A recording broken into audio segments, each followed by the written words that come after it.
that's going to happen. But for now, we are about to start the live portion. So again, if you have any concerns about privacy, we just encourage you to turn your camera off for this portion, and we'll let you know when that is over.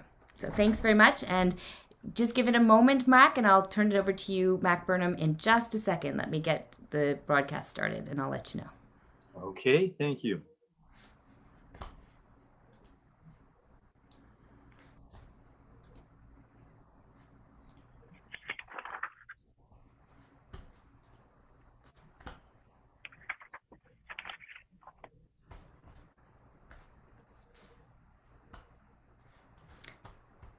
Looks like we are going live.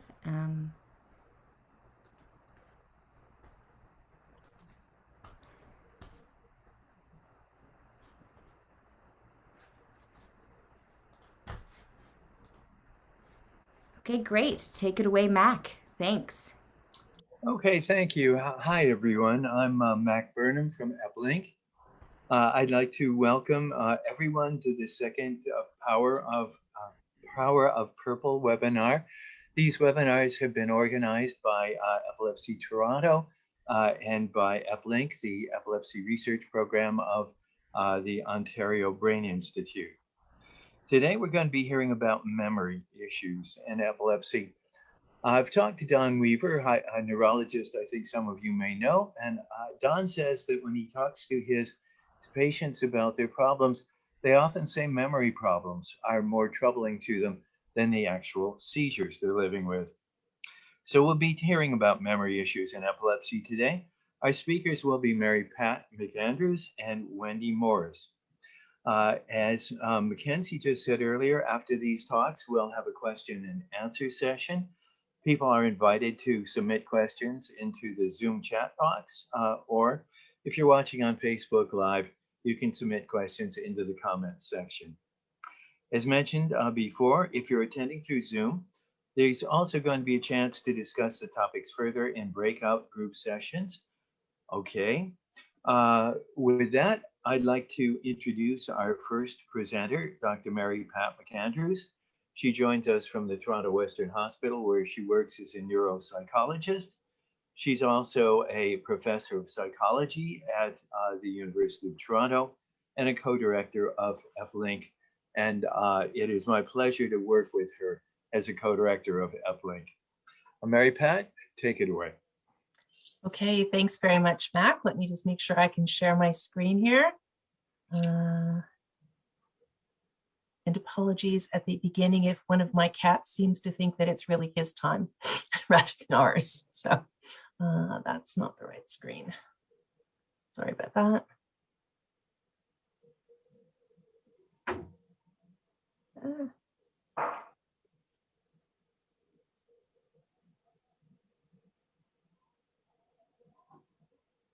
Just a sec, sorry. I'm not getting,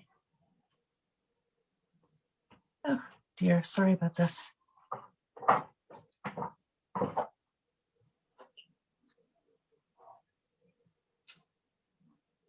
Mary Pat, if you go to your slideshow at the top, it should give you the option to view. Yeah, there you go. Got it. There we go. Thank you so much. No problem. All righty. So clearly this was not titled People with Competency in Computers and Epilepsy. So, but I do know a little bit more about memory than I do about Zoom. So hopefully I can share some of that with you. As Max said, I'm a clinical neuropsychologist, and so I deal with problems that people are telling me about memory, and particularly in the epilepsy surgery program, where we look at individuals before surgery and after surgery to try and make some determinations about what are risks to memory function. And I'm also a scientist, so we do a lot of research that we hope will inform the next patient that we see, so that we're always trying to kind of be in a learning situation. So hopefully I can share a little bit of those learnings with you today. Okay, so people come in to my office and the first thing they say is, my memory is absolutely awful. Why is that? Is it because I have seizures and that's causing memory problems? Is it the underlying brain abnormality that's causing the seizures? Is it the medications that I'm taking? Is it other cognitive factors like I have poor attention or maybe my thinking rate is too slow? Is it because my mood is low, so I can't really engage that much? And is it in fact because I've stepped back from my everyday challenges, so I'm kind of losing my edge? And the answer to those questions is yes, all of the above are actually things that can influence memory function and that probably do influence memory function in individuals living with epilepsy. So I'm going to give you a little bit of a way of a primer in how we think about memory. I'm not going to make you neuropsychologists, but hopefully just to be able to talk about it sensibly and the kinds of ways in which we clinically assess memory. Okay, so we think about memory as kind of three processes or stages. The first we call encoding, and that's the ability to take new information and form a kind of lasting representation or memory trace in your brain. And the second we think of as an active process called storage or consolidation, that in fact this helps us to preserve and in some senses transform those memory traces over time. And then the third process is retrieval, and that's getting the information out once it's been in there, either on demand or it will automatically spring to mind. And of course, any of these three processes can be affected by all of those things we talked about in terms of medications or seizures or underlying brain dysfunction. And I'm also going to say that we talk about two different types of memory in general. And again, just to give you a flavor of that, one of them we talk about is called semantic memory. And what we mean by that is kind of memory of facts, words, names, concepts, things that are common knowledge about the world. And we know from a lot of research that in fact, this area of the brain, the temporal lobe, the anterior part of the temporal lobe, is actually very important for semantic memory. And especially when we're thinking about names, it's the left side of the brain. So that's one kind of memory that can be affected. And I'm just going to give you a little kind of example of what that might look like. So for example, if I ask you which of these two words at the bottom, spider or bee, goes best with the word web, which makes most sense, you kind of have to think about the world and say, it's probably spider, because spiders build webs and bees don't necessarily. Or if you think about the city of Paris, what would be the most likely kind of food that you'd be eating there? Would it be sushi or croissant? And again, for most of us, we might pick croissant because that's kind of part of our semantic memory, our knowledge about what's in Paris, right? So that's one thing that could be affected by epilepsy. The other that people think of more traditionally as memory is what we call episodic memory, or you could think memory for episodes or life experiences. And in this case, these are unique to the individual. You have your own episodic memories, and they're different to the ones that I might have. And some kinds of examples could be things like the first day of school or your wedding day, big events in life.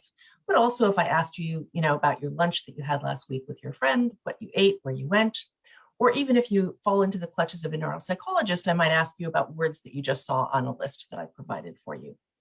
And here again, there's an area deeper inside the temporal lobe, medial temporal lobe structures. Often we talk about this structure called the hippocampus, which has the distinction of being very highly epileptogenic. So it is a site for seizures that are hard to control, but also an area of the brain that's very important for memory. You have one on each side, and typically individuals with unilateral temporal lobe epilepsy will have problems with one of those two.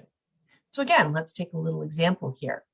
So a minute or so ago, I showed you the word web and asked you about two words, which one went best with it. Here, I'm not going to ask you that same question. I'm going to say, did I show you the word wasp or the word bee with it? I only showed you one of those two words, not both of them. So you have to remember back to that particular instance and decide, oh, actually, I do remember it was the word bee, not the word wasp. And similarly for Paris, did you see the word sushi or the word ramen with it? And again, if your memory is working well, your episodic memory is working well, you'll remember it was the word sushi. So these are some of the kinds of ways that we test memory in the clinic.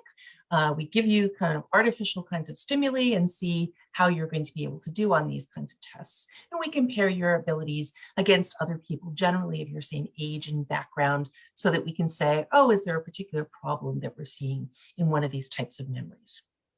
But in real everyday world, in fact, you're not running around trying to, do arbitrary lists of words, but rather what are we trying to understand better, or what do we think these things reflect?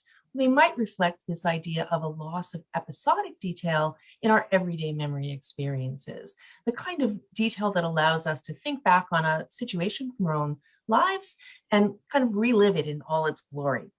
And for example, if I give somebody a cue, like tell me about a family dinner, and they have an intact brain without any trouble in this region of brain, they might be able to bring to mind that time when cousin Bob was fighting with Uncle Phil and remember all of the people in the background and what was happening during that family dinner, all in glorious detail, and be able to tell me about it. But if I ask the same thing of an individual who has damage in this medial temporal lobe with the same kind of cue, they may be able to come back with the general gist of what happened, maybe who was there, but they might forget some of the more important kinds of details and not be able to flesh it out in real life. And for example, and interestingly, this is a kind of problem that people were coming to us in the clinic with that 20 years ago, there really wasn't any research on, that we started to do research on to understand that, in fact, this is something that is really quite pervasive in individuals who have some damage in this temporal lobe. So it seems to be a very kind of important way of understanding what's happening in terms of people's everyday walking around memory. But one thing to be cognizant of, or that's really important for us to understand, is there's tons of variability in these effects. Some people might show up and have no problem in any of our tests. Some people will show up and have a tremendous amount of trouble in the tests. And we have to understand what are the factors that might underlie some of that variability. And some of them we've been able to identify for very many years through our neuropsychological testing. So things like the age of the individual at the time the seizure started, the age they're at when they see us, how long they've had epilepsy, the degree of damage in those central structures, et cetera. These are the kinds of things we've been tracking for a long period of time. But I just want to give you a little bit of insight into some of the newer ways that we're looking at these questions that have allowed us to gain some, I think, more important understanding as to what's going on. And the way that we're trying to understand these problems now, is to clarify what's happening in the networks of the brain, memory networks. And I'll give you a little insight into what I mean by that. So here, again, is a kind of side view of the brain. And in blue, I've traced out this hippocampus, that really critical structure that we've been paying all of our attention to. We're just focusing in on that for 50 years, saying, how well is that working? That's going to tell us everything we know. But as a matter of fact, if we look and say, how is that hippocampus connected up with the rest of the brain? Here is a picture that just shows all of the white matter or highway tracks in the brain that are connected up with that region. And you see it actually is talking to a huge amount of the rest of the brain. And in fact, when it's talking to that huge amount of the rest of the brain, we have to understand, or imagine at least, that there's probably activity that's taking place in those other regions of brain. And we know from tests that we're running called functional MRI that we can actually even recreate these kinds of patterns in the brain to be able to understand how this new information is represented there. So clearly it's not just this real estate that we have to be concerned about. Maybe we should start turning our attention to what's going on in the rest of the brain. And I'll just say that the reason, of course, we focused in on this hippocampus is because we know that that's a structure that if you're going to be going for surgery, that structure is very likely going to be removed. And so we want to think about what's the consequence of that removal, but we're now beginning to think maybe how it interacts with everything else in your brain is actually going to give us a little bit more information about that. So this panel at the right is a little cartoon that actually shows what's happened in functional MRI research on this kind of retrieving personal memories over the last 10, 15 years. And down here, we have that hippocampal or that medial temporal structure with the hippocampus in there. And when we're thinking or reliving these memories or thinking about them, that area of the brain is definitely very active, but so are these other areas of the brain very reliably in very, very many people. This kind of effect has actually been shown probably in about 100 studies by now. So we really do believe that this is forming some kind of a network that allows us to retrieve this information. So I'm just going to show you a tiny little bit of data to show you how we've started to try and use this information to better understand what's going on in memory in individuals with temporal lobe epilepsy. So one of my graduate students, Connie, a number of years back, decided to ask a very simple question. We know that these areas are all active, but what about the connections between those areas? How important are those for understanding what's going on with our memories? And so what she did was to say, let's just look at a very simple connection between this hippocampus and this one area in the middle of the brain called posterior cingulate, which seems to be an important hub region for this network. And what Connie was able to show, now I'm going to kind of orient you here. So down below, we have performance on a visual memory test, FACES. High scores mean you did better on the test. And on this, let me just do it this way. And on this axis, so we show how connected that hippocampus was, that region I'm showing in yellow, was to that posterior region of brain. And I think you can appreciate that there's a very strong correlation here, a very strong relationship. So the better connected up you are before surgery, the better your memory performance. So that's probably telling us that this connection is telling us something important about performance. It's relating in a very strong way to our standard clinical memory tests. But we thought the more important thing to know was, how is it actually going to tell us about prediction of what might happen after surgery? Can we tell about your memory outcome after surgery by looking at this? And so Connie was able to do this in two ways that we're currently following up in a few different studies. So first, she showed that the stronger the connection before surgery, which is again on this axis, the more you stood to lose after surgery. So this score, actually, the negative scores tell us that you lost points on that same test that you had done before surgery. So strong connection means you stood to lose more. And that's actually a relationship we absolutely predicted. We expected that to happen. Because again, if we're saying that's really good tissue, it's really doing a good job for memory, then taking away that connection is going to have some consequences for you. But what we didn't expect was the following, that in fact, the degree of connection on the other side, the side that wasn't operated, actually was protective. So here, the stronger the connection on the other side, the healthy side, the more preserved your memory was after surgery. So what does all of this tell us? It tells us that if we want to be able to predict what's going to be happening for an individual person following surgery, we need to look at the whole network, not just that one piece of real estate that might be subject to being removed in surgery, but how the rest of the brain compensates. And in fact, that's a question that I'm often asked by individuals thinking about surgery. Well, is the other side of my brain going to kind of take up the slack? And that's what we're trying to understand, how all of those different parts of brain work together, because each of these dots is an individual person. And so it's telling us that some people have more of that capacity than others. And we're also now studying how these networks may change after surgery. So we're doing some of the same kinds of scans after surgery to see what's happening there. And that may give us yet further pieces of the puzzle. So the last two things I want to tell you about is just a little bit about the current work that we're doing. And we're taking that kind of approach, but we're doing it in a larger sample of individuals and with some colleagues throughout the province of Ontario. So at Eplink, we have a surgical format in our program where the individuals who are going for surgery at Sick Kids, Toronto Western Hospital, and London Health Sciences Centre are getting very much the same kinds of investigations. So they're all getting some memory testing in their standard way. They're all getting some of this fMRI so we can look for all these connections. And they're all getting some other kinds of structural imaging to look at connections in other ways.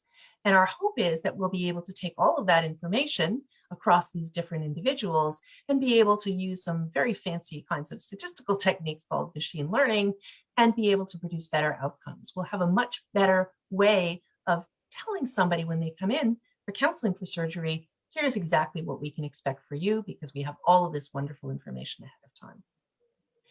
And the other thing, the last thing that I wanted to tell you about is something we're very excited. We're hoping to be able to launch in the next couple of months.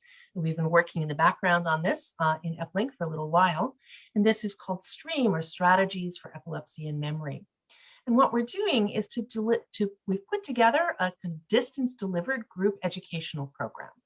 So this means it's going to be facilitated by a neuropsychologist as well as an individual with lived experience. The program is informed by the best evidence we have about memory strategies. in addition to the kind of online group sessions, we also have some web-based vignettes and tips for people, and we're going to measure the impact on their memory performance, but also on how good they feel about their ability to use these strategies. And to the right, I've just put on the 8 different sessions, the kind of information that we're hoping to be able to cover. And as I said, we're starting our first focus group very soon. And once we get out the kinks, hopefully we'll be able to roll that out to the province hopefully in a way that will be of value to people. All right, so the very last thing I wanted to just say is, of course, this kind of clinical research takes a village. Here we simply have about a 3-year-old picture now from an older time when we were having a purple day at Toronto Western Hospital with a whole gaggle of neurologists and neurosurgeons and basic scientists and our team, et cetera, all of whom contribute to the kinds of research and clinical care we've been talking about. I just wanted to share with you one of my many amazing, wonderful students. This is Connie McCormick, whose work that I talked about. So I wanted to share that with you. And I also wanted to share with you that it takes a whole lot of years to come to where we have in our research to date. So I was able to dig up, this is me in the late 80s during my postdoc at the Montreal Neurological Institute with Dr. Brenda Milner. And this is us a couple of years ago celebrating her 100th birthday. So it just tells you that we're keeping on. I don't promise to be around for 100 years doing this research, but hopefully we'll be able to tell a little bit more about memory in the years to come. So thanks for your attention. I'm more than happy to answer any questions. Thank you very much for your presentation, Mary Pat. I think you probably will get a lot of questions, particularly about STREAM, but we'll hold those until our question and answer session. Our next presenter is going to be Wendy Morris. Wendy is a business owner and community volunteer here in Toronto, and she'll be sharing her story about living with epilepsy, about her struggles with memory, and her journey in overcoming these challenges. Wendy?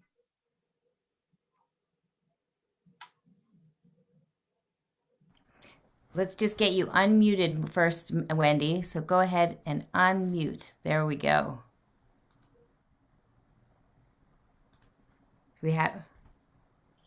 There we go. Perfect. Thank you, Wendy. Okay, sorry about that. Hi, I'm Wendy Morris, and I have been diagnosed with epilepsy since 2002. Well, I had my first seizure at 2001, but I wasn't fully diagnosed until 2002. I have tonic and focal unaware seizures. I take 2 different medications, gabapentin and Topamax. So now I almost forgot what medication I take. That's memory. I get seizures on and off, regular seizures, and I have been suffering with memory problems. I forget everything. So I had to find a way that works for me. So I was taught different strategies by Epilepsy Toronto, and I decided to incorporate them into my life. I use sticky notes everywhere in my apartment, on my door, on my front door, because I tend to forget everything when I walk out the door. I use it on my fridge. I use it basically every day. I also misplace things a lot. I forget my password quite a lot, which annoys my kids. And I misplace my banking information. So we have decided that I can only use 2 different sets of password, and any changes, one of the children has to know. I made folders for things, and if it's a bad week that I forget things, I start all over again. I know that don't make a lot of sense to people, but I do have bad weeks.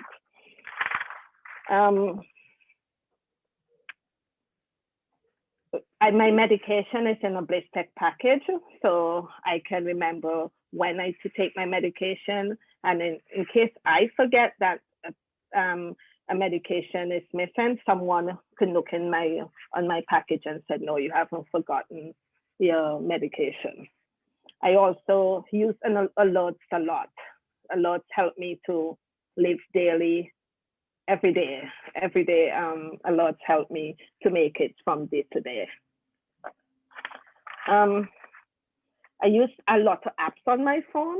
I use an app for my also on my epilepsy, but I use apps for appointments because again I won't remember any of the appointments, and I have the app set for weekly, and then I have them set hourly right up to next to the appointment. I keep important documents all in the same place. I don't move anything from. I have to keep them at a certain place, and that's where I can remember where I am. It sort of builds into my brain that that's where I put my stuff. And then the last thing I would say that works really well for me is fingerprint. I use fingerprint on my banking stuff right now, so that makes it a lot easy to get on. I'm gonna say epilepsy has been a journey for me, and I won't say it was the best journey. It was really hard. It was hard on my family. It was hard on me.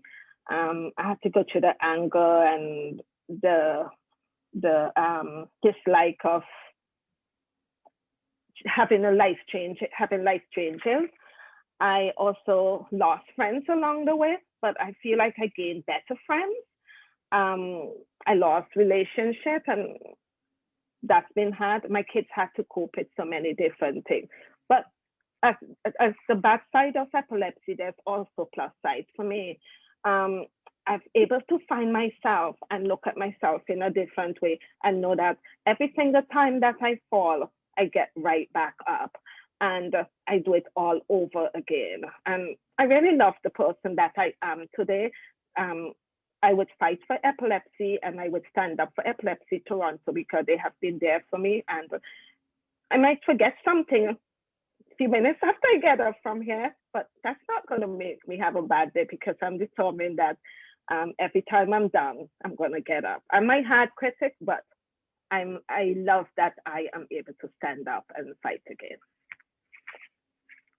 That's basically it for me. Okay. Wendy, thank you very much. And I'd like to say thanks to both of our presenters today. We're going to now start our question and answer session. Just a reminder that if you've got a question, you can submit it via chat at the bottom of your screen, or if you're participating through Zoom, and in the comment section if you are on Facebook Live. We'll do as best as we can to get to as many questions as we have time for. Let me just perhaps get started by asking Mary Pat, could you tell us a little bit more about the STREAM study and how it got put together and a little more about when it's going to start? Sure. So it's been about 2 years, I think, that we have been meeting, and by we, I mean a group of individuals that include, as I said, neuropsychologists, as well as from both the pediatric side and the adult side, as well as other team members from Eplink.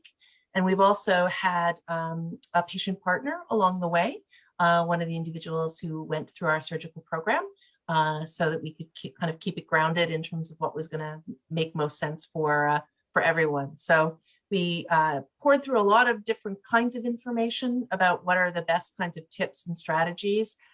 I'll say, you know, a Post-it note everywhere is sometimes necessary, but if you lose the Post-it note, you're in trouble. So, but some of the other strategies that Wendy talked about are actually very key ones that we talk about, right? So some of the ways are, you know, trying to make information kind of more memorable in different ways for yourself. So you can use some kind of internal strategies, and then you can also use external strategies like the you know, voicemail on your phone or the reminders or things like that, the pill packs, etc.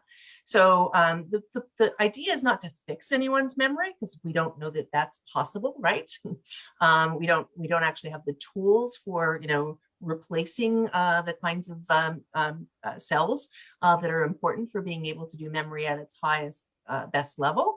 But what we do know is that we have some strategies to be able to kind of do hacks, memory hacks or workarounds, or supports that enable people to not quite feel like they're, losing track of what's going on, to give them a little bit more confidence. And hopefully give them some strategies they can use. So we are just starting a focus group just to see how it's going to run, because it's going to run totally virtually. And that's going to be our first crack at trying to do this.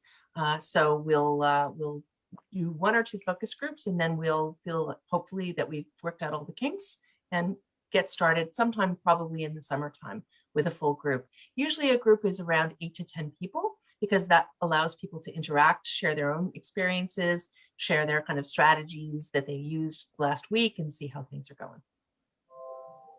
Okay, thank you, Mary. Pat, we have a specific question about how someone would get a neurological examination. Is that something that's available at different hospitals, or how do you go about it? Sure. It's a great question. Unfortunately, psychology services, including neuropsychology evaluations, are not funded through the OHIP system. So unlike, being able to go to another doctor, et cetera, that doesn't happen. So the services are available in hospitals kind of around Ontario, but the specialty services for neuropsychology and epilepsy are really only available at the 3 surgical centers that we talked about: Sick Kids, Toronto Western, and in London. And then there are also some what we call district epilepsy centers that like in McMaster, for example, and Hamilton, that allow for those kinds of services. So unfortunately, the services are often restricted because of the funding that's available in the hospital. So for example, for our services, most of what we have to provide service for is for the surgical program. So that means that everybody going for surgery has to have an assessment with us. And we also track people after surgery between 8 and 12 months, so we can catch up and see how they're doing. And then that leaves a little bit of a slice of time for other people who aren't on the surgical track. And often that's a matter of saying, okay, what can we do that would be helpful for you in terms of, for example, maybe for school accommodations or something in the workplace, or somebody who's experiencing some rather dramatic change, and we might be able to find out what's going on. So that's basically how one gets there. And in our hospital, in the 3 centers, you really have to be referred by a doctor who's in our hospital in order to get the service. Thank you, Mary Pat. Wendy, a question for you. People wonder how you deal with epilepsy related memory problems in your business. Is it a problem in your business? No, not really. I have help though. I have help from family members. I really don't have a problem with that in the business right at the moment. Okay, thank you. Mary Pat, do memory issues in epilepsy lead on to dementia later in life? It's a really good question, and one that makes people fearful, I would have to say. The best information we have is that it isn't a specific risk factor for dementia in later life, okay? By that I mean, it's not the case that people who have seizures are more likely to develop one of the classic neurodegenerative disorders like Alzheimer's disease, for example. What seems to happen is that individuals essentially, have some memory difficulties, but then in general, they're kind of aging brain at pretty much the same rate as if they weren't having epilepsy. That's, however, I would say that that's characteristic of people with well-controlled epilepsy. If it's not well-controlled, then having particular types of seizure activity might cause more aggressive kind of deterioration. Again, not as a full-blown Alzheimer's disease or something like that, but something that, again, is very specific to those memory circuits that we know are being compromised already by the epilepsy. Mary Pat, people are wondering whether the memory issues they have are epilepsy related or not. Is there some way to know what's related to the seizures and what's not related? Yeah, as I said in my very earliest slide, it's hard to tease apart what is the seizure, what is related to the underlying cause of the seizure, what is related to the drugs that you're taking, because we know those are having an effect too. And in fact, only one drug has been shown to have a very specific effect on verbal memory. That actually does, Wendy, happen to be Topamax. So we do know that that one, and we know because when people go on it, their memory does change relative to when they were taking a different drug. So all of those things kind of together conspire to make memory poorer. And it's probably a combination of those things. Okay, thank you. I think Dr. Paul Wang has a hand up. Paul, do you want to unmute?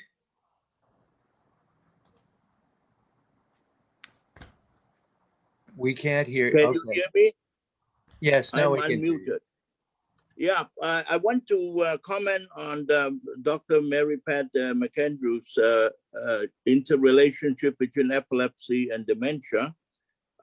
Andy Cole, who's director of the epilepsy program at Massachusetts General Hospital at Harvard, has done a small study with foramen ovale electrodes in patients with pre-dementia, even before they have been diagnosed to have Alzheimer's. And he found a higher than normal incidence of interictal spiking from inferior temporal structures studied with somewhat invasive foramen ovale electrodes. And he has only published it in abstract form at the American Epilepsy Society meeting. But this may be more than meets the eye. In other words, are there biomarkers for early onset of dementia even before our MOCA test can pick them up? Would a specific EEG targeting inferior temporal structures be more sensitive? Okay. So I'll leave that as a question. I can answer that question because I know that worked quite well. But I will give a very short answer because it's really a longer answer to that question. That was 2 patients that actually has been published and it's being followed up as well. This is the question of the second peak of seizure onset is in the 60s. So in fact, in later life, some individuals do in fact develop seizures. So that's the real question about whether or not his findings are related to whatever's going on in that late adult onset epilepsy, as opposed to individuals who've had epilepsy their whole lives and then developing dementia, which is, I think, the spirit of the first question.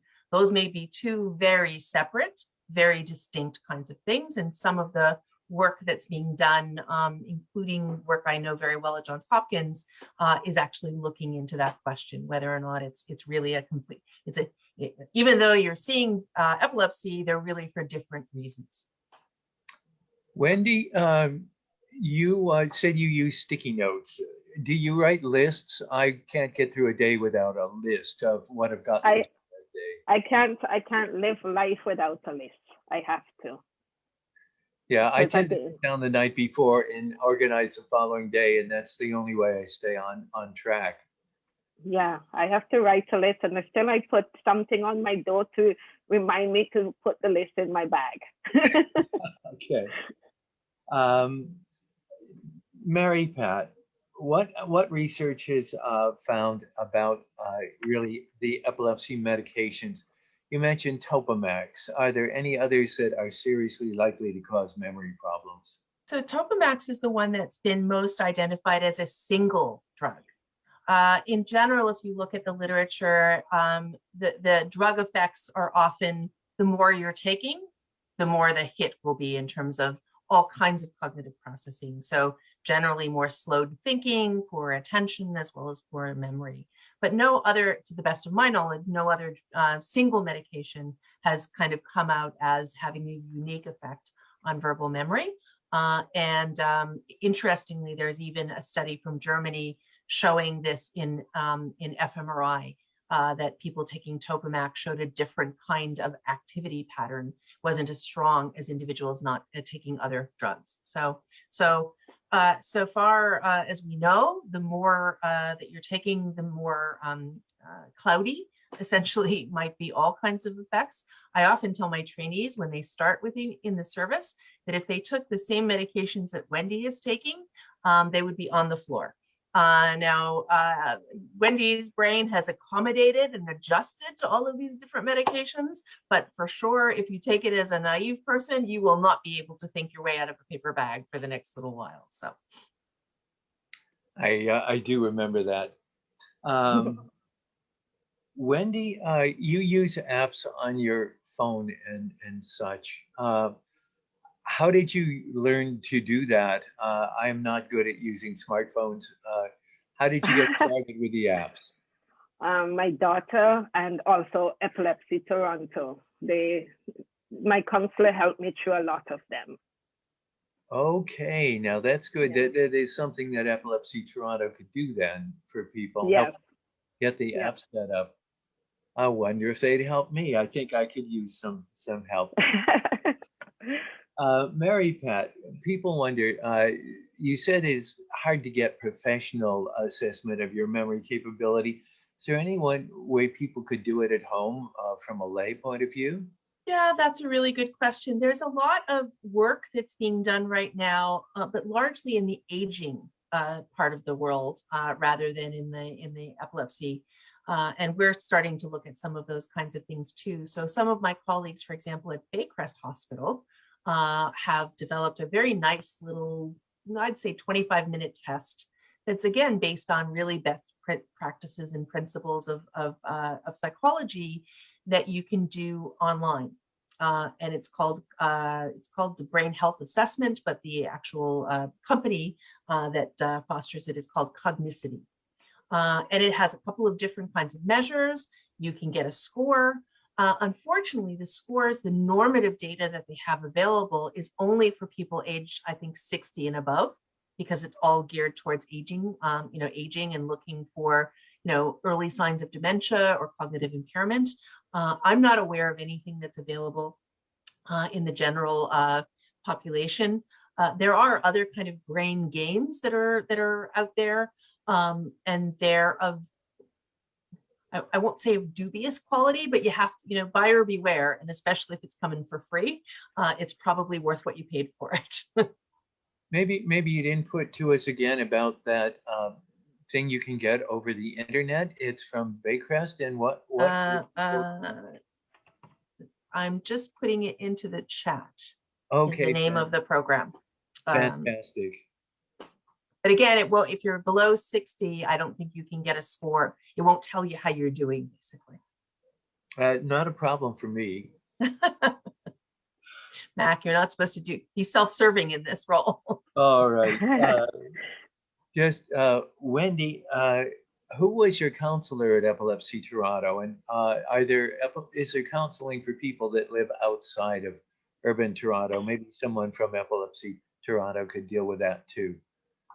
Well, I have Rosie Smith, but there's other counselors there who deals with other people that's outside of Toronto also.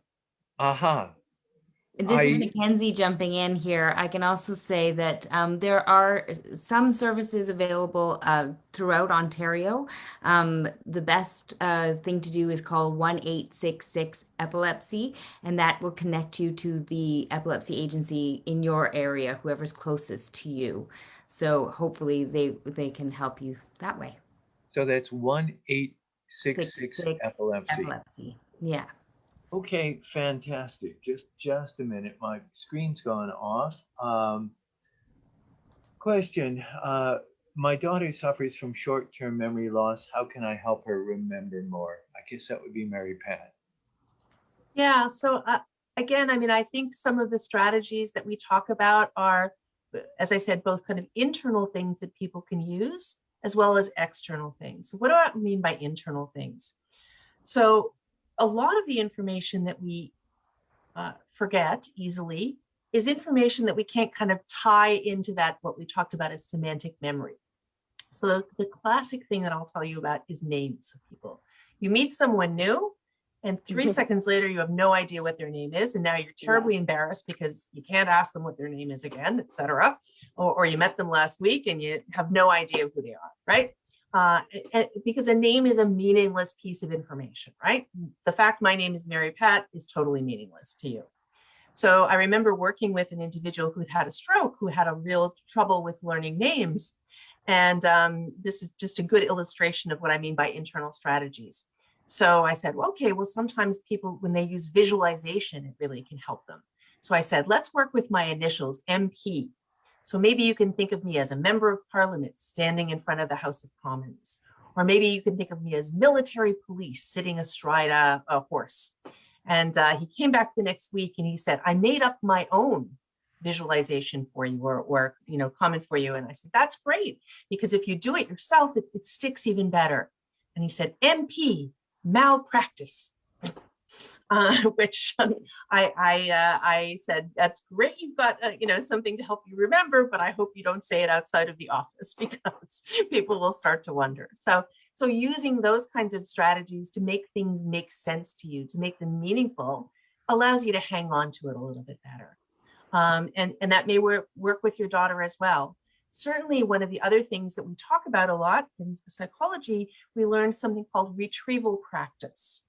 So even the mere act of trying to retrieve information gets it cemented into memory a little bit better, gets it to consolidate a little bit better. So, and I don't mean just rehearsing over and over and over again, because everybody's had that experience of looking up a phone number, you say it to yourself 3 times, you dial it, and then 2 minutes later, you've forgotten the phone number. But, trying to, give yourself some information. So if she's trying to learn something in school, then give a little bit of a cue and try and get that information back. So practicing retrieval actually allows it to sit with you. I used to say my strategy for college was I would write everything I knew about a course on 3 index cards for the final exam. Could only be on 3 index cards. And it didn't matter if I lost the index cards, just the mere fact of trying to do that actually helps you to remember the information better. So there are lots of strategies to be able to work with as well. Okay, we have a lot more questions, but we have run out of time. I would just like to say that we appreciate everyone joining us here today, that the next webinar will be held on next Friday, March 19th, and it'll be a chance to meet the experts. So we have quite a good panel assembled to talk to you about epilepsy-related topics. We'd also join everyone to join us on the Purple Day celebration on Friday, March 26th, which will start a little earlier at 3:30. In addition, the organizers, and let me just mention the organizers, sessions were put together by Epilepsy Toronto's Mackenzie Muldoon and Jacqueline Nimick and Eplink's Rebecca Wolfley. Thanks to all 3 of those. Okay, they would like you to send us some feedback about this session. There will be a survey found at the link in the chat box, and the link will also be emailed out to you after the event. Okay, we're about to start our breakout groups, and maybe some of the questions can be referred to the breakout groups. We're no longer going to be broadcasting or recording after this point.